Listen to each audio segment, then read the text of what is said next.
The instances of gratitude outweigh the tragedy. Did you listen to this? The new Heems shit? No, not yet. Yeah, we got to review this Heems album. It hasn't dropped yet, but like the first single or two came out. Yeah. Saul Williams.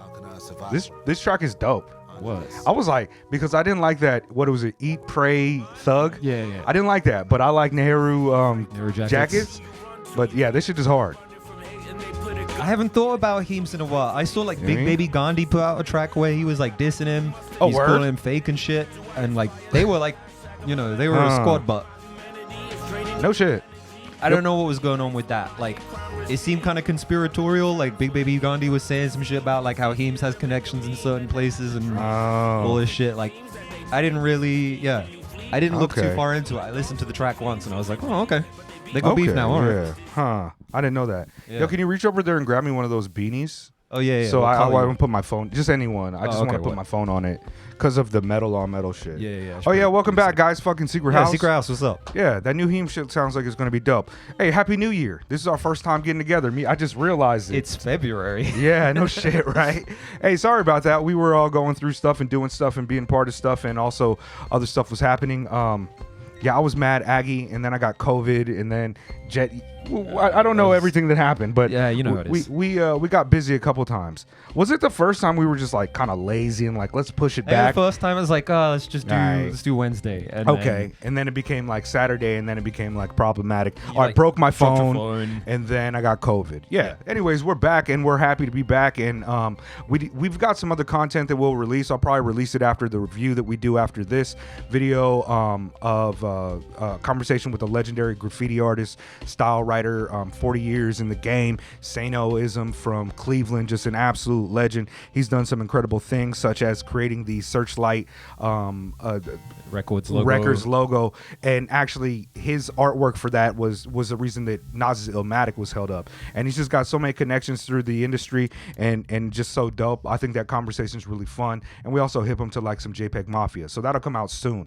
But we want to do this Secret House Sucks just to kind of talk shit, catch up, and fucking chill. Does the camera look all right? I think we're a little bit. We're off to the left. I'll fix it in post, or I'll fix it. But so what are we gonna talk about on this? Should we? We got some comments. We got anything we can? I had some topical shit that I wanted to get into, but it's not very topical anymore because it's been fucking weeks away from me. You know what I mean? But let's look at some of the comments. Do you have access to that too, Jed, or am I the only one with access to it? I gotta find it on the phone. I don't normally log into the account. Like, I feel like normally that's something I leave to you. I only actually got access to the account like a few weeks ago. Okay. And then like the other day, Bahroon was asking about the church review. Yeah. And he was like, did that get taken down? And I was like, oh, I bet it's just unlisted. Nah, I was unlisted. You normally unlist the Billy Woods related stuff. So I added it again though. It's on there now. Church is back. I think Ethiopes is not, but we'll see about that. I don't know. I just don't like those. But Barun was like, yeah, this is classic fucking Secret House shit. But what?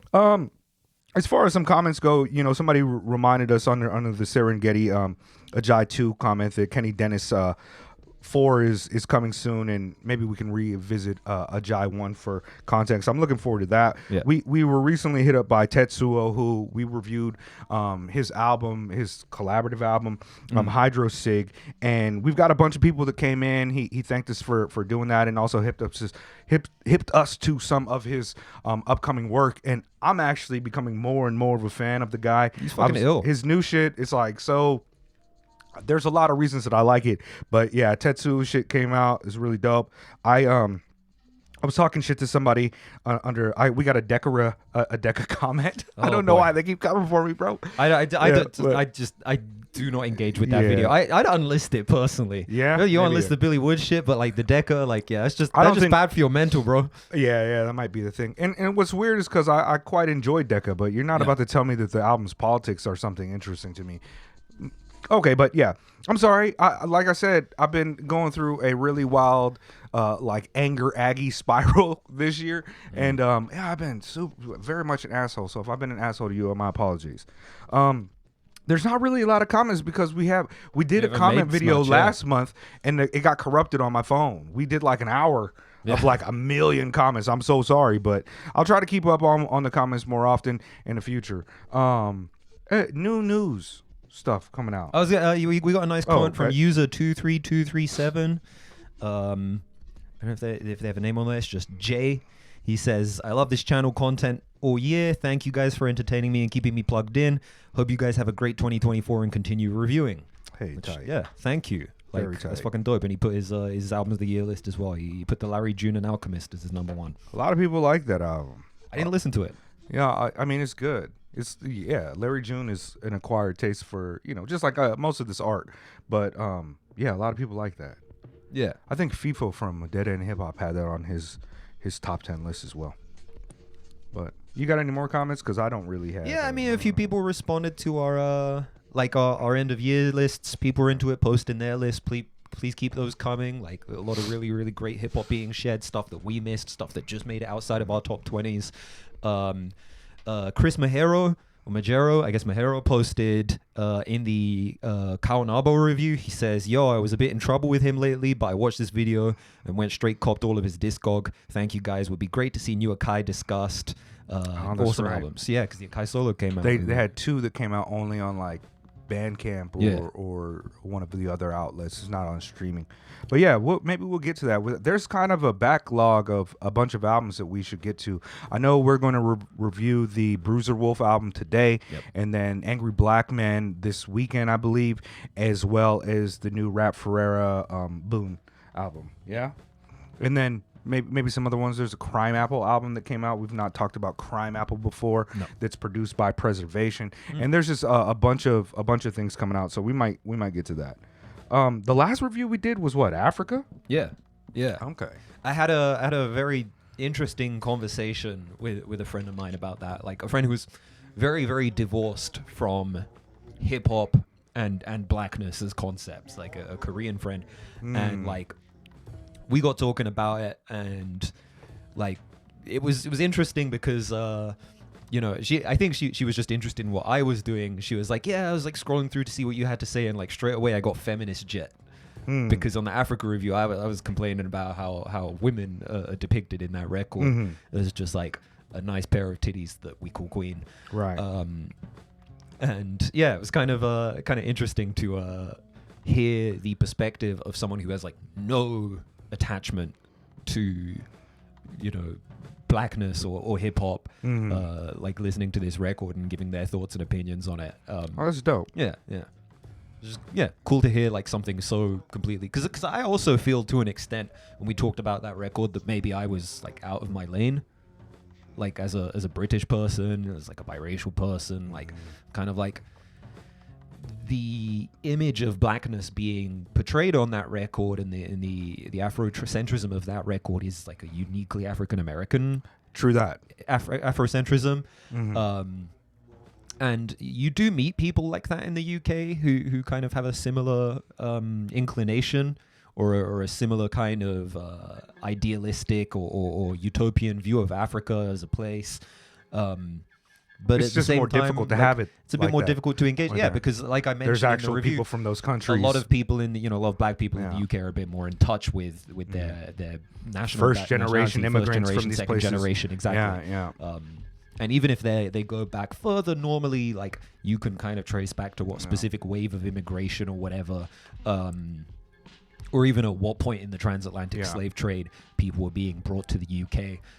So there's a bit of a difference there, and certainly there were points like talking about or listening to the record where I was just kind of like, I understand why he's saying this, but at the same time, like only as like a hip hop enjoyer, as opposed to someone who has like a lived experience of that. I feel that, and I think you've mentioned before that sometimes when it comes to like Black American political ideology and some of the experience of Black Americans, you feel kind of like separated from that. Yeah. Like when we talk about like the Nation of the Gods and the Earth and the Nation of Islam and how pervasive a lot of that, a lot of those ideas and themes and kind of philosophical pillars even are implanted in American hip hop. Yeah. But when it came to that album, like the biggest thing like that we cut out about 30 minutes of conversation, Yeah, right? I went off about like, no, and I don't want to say like went off, but we had a conversation about the differences between like American Afrocentrism, like maybe even just Afrocentrism versus like Pan-African socialism. And while those things seem very comparable and they're black as fuck in both of them, like I find it a bit odd how idealistic and how romanticized and mythologized and essentialized the idea of blackness can be when thinking about Africa. And while Blue, proud black man, and he celebrated well, and Knots provided some incredible beats, there is something very unsettling when you get to the deeper aspects of ideology and how these ideas are not really radical at all. They're not liberational at all. And at the same time, like with the feminism, there's also inherently some problematic aspects of these things that are not so easily resolved by, number one, going back to Africa, or even just being a champion of these ideas. And I mean, there's an internal conflict between the liberatory politics of like go back to Africa, take back what's ours, and just the inherently like reactionary, patriarchal, and like deeply like traditional aspects of Afrocentric ideology. The black man is God. It's like, well, you're just trying to supplant the white man at the seat of the table there, rather than like actually creating a more like egalitarian and fair society.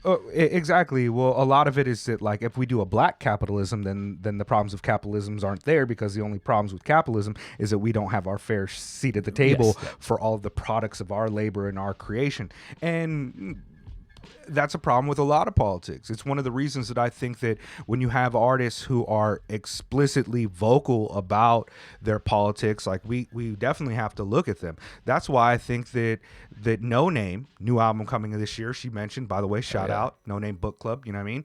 But when you have an artist like No Name who is very clear about her politics in a way that artists like a Kendrick Lamar or a J. Cole or a Jay-Z or name Lupe any of Fiasco, these, or a RZA or any of these other black artists who have the veneer of liberatory black politics, it really is something that is spectacular and an outlier in hip hop. And that's why I think that No Name is so tremendously important. There's other artists like, for example, Billy Woods is clearly on the left. Right, clearly on the left, but the way that he produces his art is not towards the same kind of political project as No Name has dedicated her art to. And there's a nebulousness to the Billy Woods aesthetic and the Billy Woods sound, even just the entire broader backwoods thing. It is very rooted in a more like the abstract kind of art tradition of it. Yeah. And what I find kind of interesting about it, and this has been something that I've been thinking about a lot lately, and maybe this is a good segue into another conversation, is that there seems to be I don't know, like a proliferation or a more widespread grasping at the idea of people calling themselves a leftist to separate themselves from the ideas of just like typical Western liberalism, right? Yes. And they often take a lot of the aesthetics of leftism and even the terms like communist slow jams, for example. And I've been thinking about the type of politics that a lot of these artists have that appear to be away from liberalism and how we categorize them.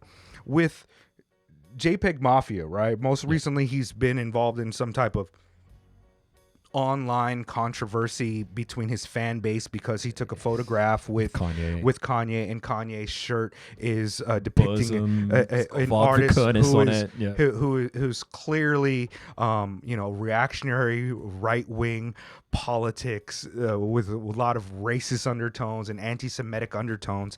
And people are like, well, JPEG Mafia is like supposed to be this leftist champion. Yeah. But when I listen to JPEG Mafia's music, I don't really get any of that. I get a very typical kind of transgressive what is the term I'm looking? Anti-establishment, anti-right-wing, contrarian type of approach, in the same way that like those transgressive politics emerge in South Park, and those transgressive politics emerge in like early Odd Future, where it's like obviously just very transgressive and not necessarily towards a political project or adhering to any coherent ideology, political ideology. And so I'm looking at it like, what did you expect from JPEG Mafia on this? Yeah, I mean, he loves he's Kanye by West. Kanye. He's a fan. Right? Like, yeah. It's like what's crazy to me, what's wild to me is that a lot of the people who are looking at him and saying, "Oh, his politics aren't as legit as I thought they would be," none of them seem to have any coherent politics of themselves in the first place. I mean, they like the aesthetic of leftism. They don't read. They don't understand it. They don't understand that it's like, anti-capitalism is not just being mad at your landlord. Well, you know what I mean? Like, it's weird. But no name said it. Like, all that eat the rich, tax the rich. You all aren't really about that shit, bitch. If you want some money, you can say that. Yeah, you deserve the payback because niggas took everything. Yeah, and you know, like my politics, I don't give a fuck what JPEG Mafia is doing hanging out with Kanye. Yeah. I don't give a fuck what Kanye is doing. Those I have enjoyed both of their musics. I still appreciate JPEG Mafia's art. But if there's one thing that I see is like person to person, friend to friend, I don't know if he and I would get along and have a fruitful friendship just because of the way he conducts himself in public. I don't hang out with people that do that. I don't hang out with people that care about that type of stuff. And it's just like, that's fine. You don't have to. It's like, we don't have to view art as this ideological purity. People don't have to be our heroes. They don't have to. Yeah. I don't know, man. I'll tell you what, I thought Kanye's new grill looked kind of tight, and I'd be thinking about getting the grill too still. But another thing about it is like Kanye really, he seems like a lot of the politics, a lot of the anti-Semitic stuff that he's on, a big part of that is also an American through line of anti-Zionist politics, conspiratorial politics.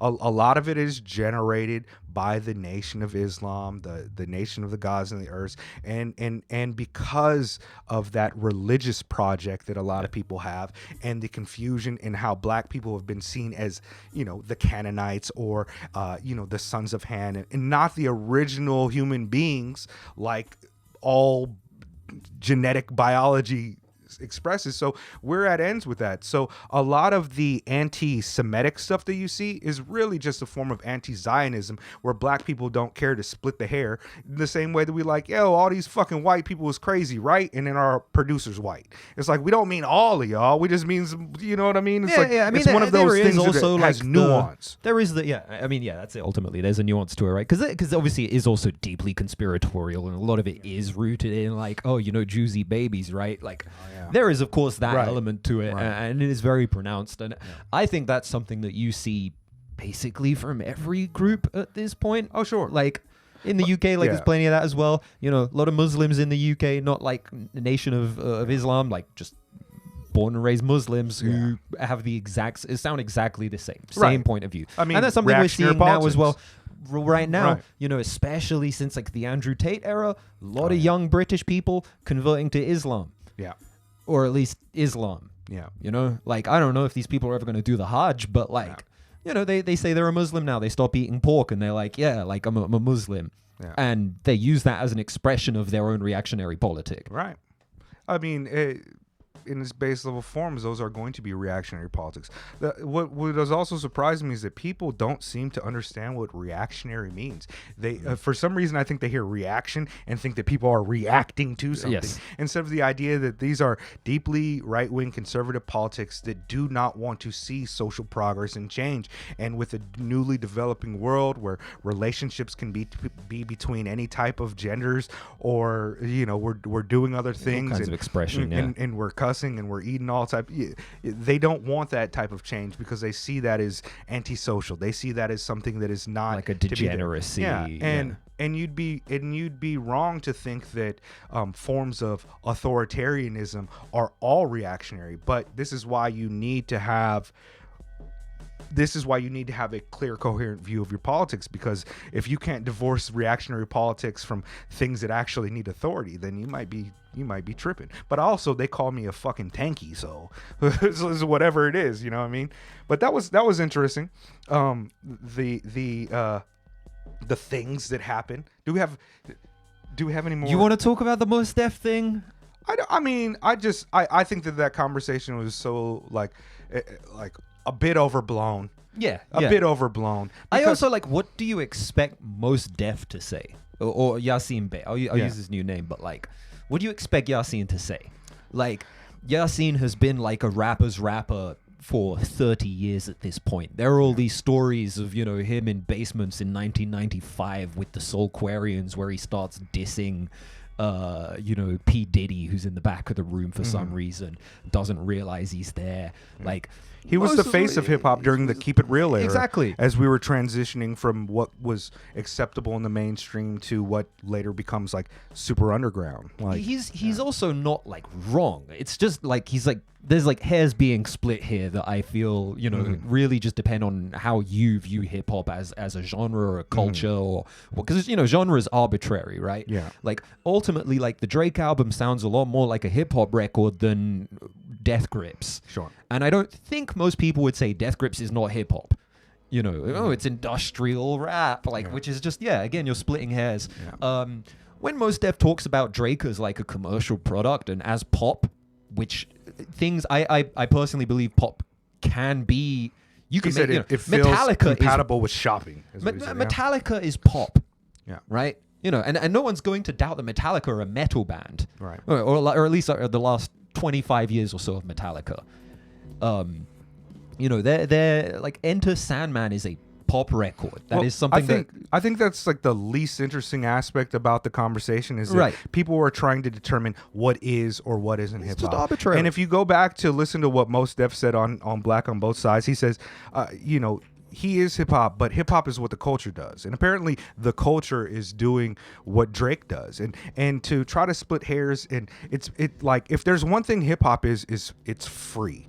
Right? Hip hop is free. From the earliest inception of hip hop as it was presented to the world outside of the culture that was participating in it and doing it, that first Rapper's Delight video is the hyper reality and the fake aspect of hip hop. But we all understand that that's hip hop, and we all understand the curious nature of the commodification of hip hop. But for me, hip hop is if hip hop is one thing, it's fucking anything that the people who are doing it say is. For me, if you make a rock album and you say, oh, this is hip hop, I'm hip hop, I'm a hip hop being, and then I'm like, okay, well, that's hip hop. Hip hop can sound like anything you want. The thing about that conversation that was weird for me was not that, oh, you know, they used to dress weird, or they used to sell shit, or music was about this, or music was about that. And it's not the fact of what Drake is doing. To me, that if you look at the entire conversation where he talks about like it's shopping, right? It sounds like some shit to shop to. He's not wrong on that.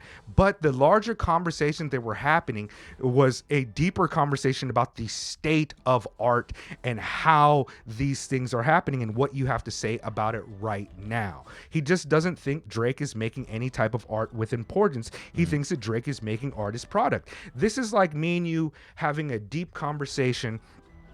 It's like me and you having a conversation about how cinema can transform the world and how it is a voice for expressing change and highlighting the social ills of the world. And then you're like, well, what do you think about the Transformers? Yeah. It's like, if I'm talking to you about the importance of Sorry to Bother You or Parasite, and you throw a Transformers at me, what you're doing is really asking me to tell you about the differences between these two products and why one of them is more substantial than the other. Yeah. And that's what I got from it. On the conversation, I forget what he said, but he was like, "What? Like, look at what happens when this thing collapses." And I get it. It's like, Drake is hip hop, guys. I'm sorry to fucking break it to you. Everybody is hip hop that wants to be hip hop.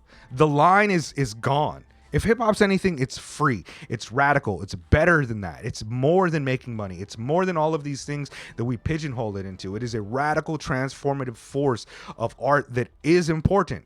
Not everybody makes important art, though, and not every aspect of hip hop is that. But at its core, fucking Drake does everything really well. The reason I don't listen to it is the same reason I don't fucking watch sports, or it just doesn't appeal to me. There's nothing there for me. But I mean, a lot like Drake is doing the same shit that Mos Def did. Yeah. And I love that hip hop gets their fucking panties in a twist every couple of months when somebody says what is or what isn't in hip hop, Pete Rock or somebody, but then we go right back to the same shit trying to be like, oh, I don't think Lil fucking Ugly Face or whoever this is hip hop until they appear to be hip hop, until they're accepted, until 21 Savage is like the new face of hip hop for Shannon Sharp. It's like all this shit is hip hop, but I hate to break it to you, this relationship with hip hop and commerce that has been going on since the dawn of it, and really got gross around the same time all media got gross in the 90s. I mean, you can't divorce yourself from it. I already remember feeling like that conversation was played out when Nas Hip Hop Is Dead came out, and I was like 13 at the time. So, and I was like, who did it? I was like, what do you mean hip hop is dead? Of course, like culture has become something that is just like separated. Like people don't come from where they live anymore. People come from the fucking internet. Personalities and the identities that they cultivate are not from communities. They come from fucking online. It's very strange to me nowadays. But if there's one thing like I'm not interested in arguing about is whether or not Drake is hip hop. Is Drake what I listen to? No. In fact, a lot of times when I tell somebody that I'm a hip hop head, or somebody looks at me and says, is he a dope boy? It's like, yeah, don't tell nobody I'm a hip hop head though, because everybody's fucking it up for me. I got a lot of different thoughts on this. You can tell I'm a dope boy. You can tell I'm a dope boy. But all that shit, man, it's like, dude, knowledge. Like, there's even shit that is like real hip hop is hella disputed. The B and B boy is disputed. Is it Break Boy? Is it Bronx Boy? Is it this or that? It's like even the beginnings of hip hop is like, was Sammy Davis Jr. a B boy? Was Grandmaster Flowers one of the first DJs before Kool Herc? What is all the toasting? What is all this? What is all the lineage? Like, we always want to have a definition, but I think that the definition, like the one that needs to be most pronounced, is like, are you with the ethics of hip hop being radical, transformative, or are you not? And if you're not, then whatever. Well, like Chris talking about getting money, I don't blame him. I'm with No Name on that. But don't fucking try to fool me with the shit. What else happened? My homie just my man Kingston just posted about the class action suit. Word. About police discrimination in Japan. Yeah. Shout out. The homie Maurice is one of the 3 plaintiffs on the class action lawsuit against racial discrimination happening here in Japan. It's something I've known about for a long time. I personally didn't want to get myself involved as a plaintiff. I don't have PR, so until I get that permanent residency, I'm going to be real quiet when I got to renew my visa. But I think you remember when I was interviewed by Mainichi Reporter, and then I was privy to the class action lawsuit and passing it around to some people on the low before it blew up or whatever. But man, I seen Maurice. I seen the thumbnail. I was like, hey, that fool looked like Maurice. And then it was Maurice. Police brutality is not so much of a big problem out here, but the racial profiling is something that, in my experience, exists in a very deformed way. Like, I've been stopped by the cops. I can't. It's like I've been here 12 years. Yeah. Definitely at least once a year. And it hasn't happened in the last 4 years over COVID. It's like it comes in waves for me. Like, I feel like maybe 2018, I must have gotten stopped like 6 times that year, and then like 2020, I don't think I got stopped at all. This year, I haven't been stopped. I think maybe last year, like once. I was mad as well. I was over by Takadanobaba Station, and I worked there. And these 2 cops, there's a guy cop and a girl cop. They're both quite young, probably about my age, early 30s, and they're always standing by the kaisatsu, by the ticket gates.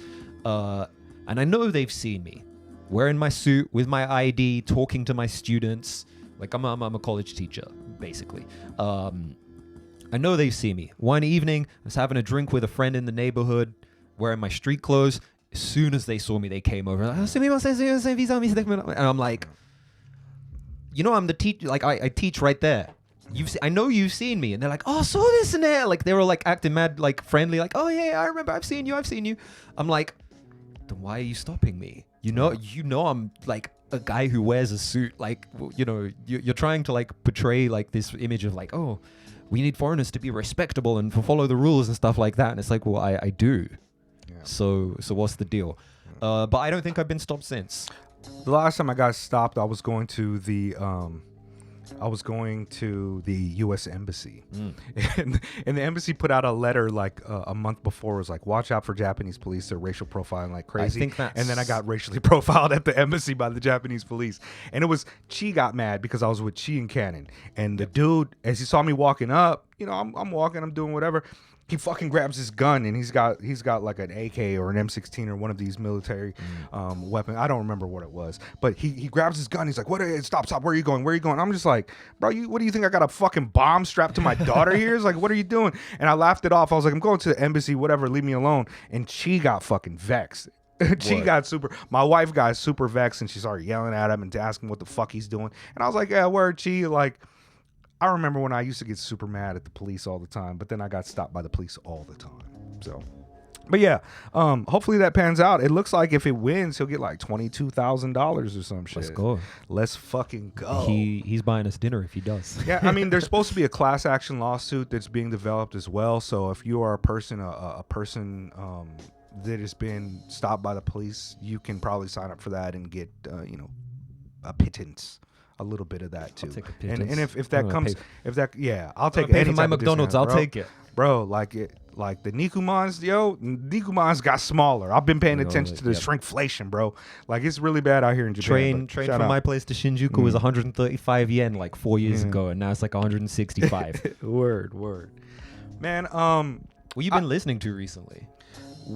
Oh, you want to get in some? No. You want to get to a topic? No, I forget what is other topics about or whatever. But I've been listening to weird stuff recently. But like I said, that Tetsuo has kind of been in my brain space a lot recently. But this week I've had on the Rory shit, the first fist to make contact when we dapped. And I've also been going back to Supreme Clientele.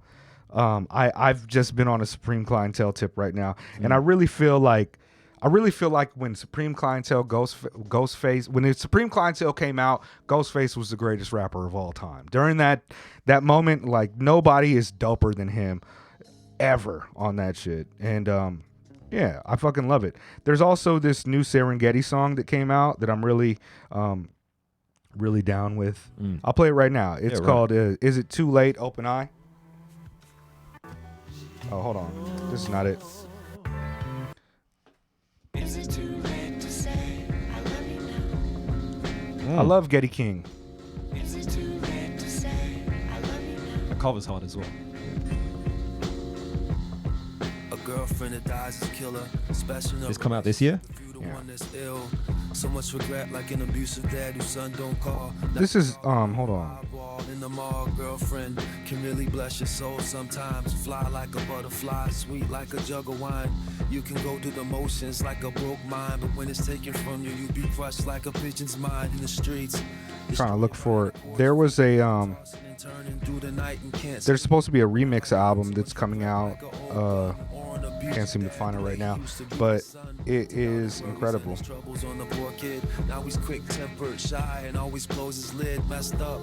If you ain't feeling right, fess up. When funerals roll around, there's no time to back up. Is it too late to say I love you now? Of course, it's ill. Late to say I love you now. I never got to say it out loud. Too dumb, too I proud. might have found it. Walking with my head in the clouds. Too high to come down. What can I say? Okay, here we go. I found it. Anyways, I might reach out to this dude that does the production because it's a remix album that he's been working on with Serengeti, produced by Open Eye. And what it is a bunch of old Serengeti songs throughout the decades and years, and he remixed them. But let me play one that I especially like. I'm not sure when is this dropping. Releases April 1st. Okay, but yeah, I might try to reach out to him and see if I can get the early access. We can talk about it. Yeah, because I love Serengeti, and he's such a difficult artist to kind of get into because he's got so many styles, he's got so many conceptual albums. It's kind of hard to get a hold of what his style is, and I think that the two songs that he's put together like I see some of the song titles. Like one of my favorite songs by Serengeti is Flutes, and that's on here. So I think this is maybe a good introduction for people who kind of want to get the Serengeti motif vibe. Right. But yeah, this one is called #Driven. Before you drive, de-stress, be late, call ahead. A little courtesy goes a long way in a human head. Am I right? It feels better being polite. Control what you can control. It's important to set goals. In my mind, I used to find it hard to unwind. Waiting for emails so much that I always felt stuck. So now, I do my work and gave it all up. Before I drive, de-stress, look alive, good luck. I'm not #driven. I'm not #driven. So whimsy and just like... I'm not #driven. Big sleep, sweet, well dreams. There might be problems on your socials and people not liking things. An unfollow here or there or losing your hair. You could always erase and give yourself time to prepare. A little space, yeah. You could go to the gym, find a date, get trimmed. Maybe go to a movie or sit in a jacuzzi. Or you can buy likes if that's what you want. Let's get pumped. I'm for everybody getting what they want. #driven. You can buy likes if that's what you want. Let's get pumped. I'm for everybody getting what they want. Serengeti is just a wonderful individual, man. I fucking love Getty King. I'm not #driven. It's like the most serious, unserious music. Like, I don't know how to put it, but he's operating on a different wavelength, man. Like his music he really, there's a kind of like a serendipity, a melancholy, kind of just an idyllic aspect of it that is just like, he's like a fucking feather just floating along, and everything you get is just like interesting. He's like I mean, you know, for the reasons that people like Open Mike Eagle, Getty is kind of like right along the same frequency, but he's doing something very different. So you connect with your stalker, had a pep in your step, we knew you had to watch it. Yeah, but yeah, this is I love Getty, and it looks like it's going to be a good year for the Getty King. You got the box. Shout out to Chicago. Be right back.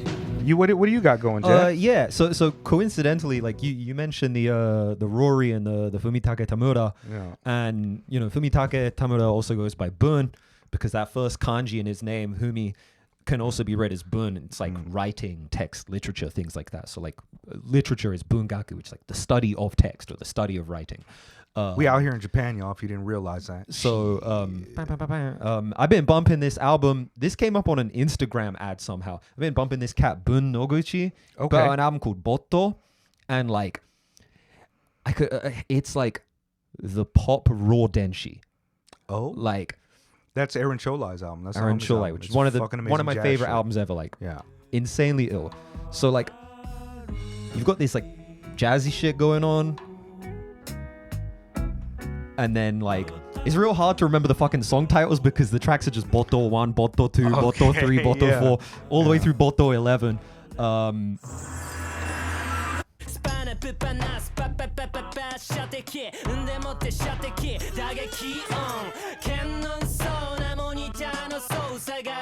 But then it'll also sound Bro, you should send that shit to Aaron.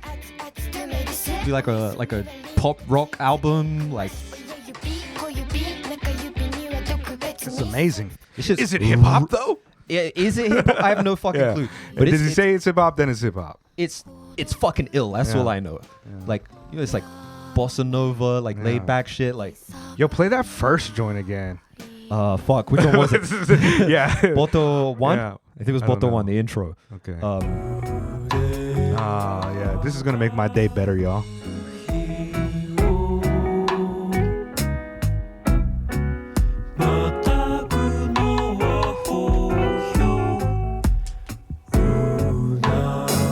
Yeah, this shit is fire. I know nothing about this guy. This came up in an ad on my Instagram. Came out like end of last year, like November, son. But it's like insanely dope. Yeah, that's I'm like, I don't know fucking anything amazing. about this guy. He has like 400 followers on Instagram. Like he's not like a well-known artist as far as I know. I don't know if he's writing for other people, ghostwriting or whatever, but the whole album's fucking ill. This sounds amazing. There's a rap verse on here, which like I'm pretty sure she's like just putting words together. It doesn't mean anything. And I started listening to it. I'm like, is this in English? And I started listening. I'm like, it's definitely in English, but it doesn't make any sense. I'll get it paid. Primarily child unseen it. But the all bird place first is all the all con freestyle. We could fragment. I'm a kid, it's a drug. I'm a broke down in a black green kind of block. It's a drug. Yo, bars. Like they're just Real bars. completely incomprehensible, but Yeah. like Now that's it's better hot. than the new fucking To a jog. Give a green what's her name? to a Gary Nicki That Minaj. new Nicki Minaj diss joint. track I didn't that listen came to out. it. I didn't listen to it. I've That heard shit hurt my it feelings. seems to be getting universally panned, but yeah, Bun Noguchi, Botto, like belated contender for one of my albums of the year, whether that is hip hop or otherwise. Because I Word. mean, what do you call this kind of music? Yeah. We probably should still do that. We should hit up Jamil and get the Yeah, the 10, yeah, the we'll 10. get that done. I've got my list already done. It was just like time, Word. but word. My Shoot. favorite band, Zazen Boys, put out an album as well. I don't want to get too into that 'cause it's not very like hip hop related, but it's funky. One, two, 3, 4.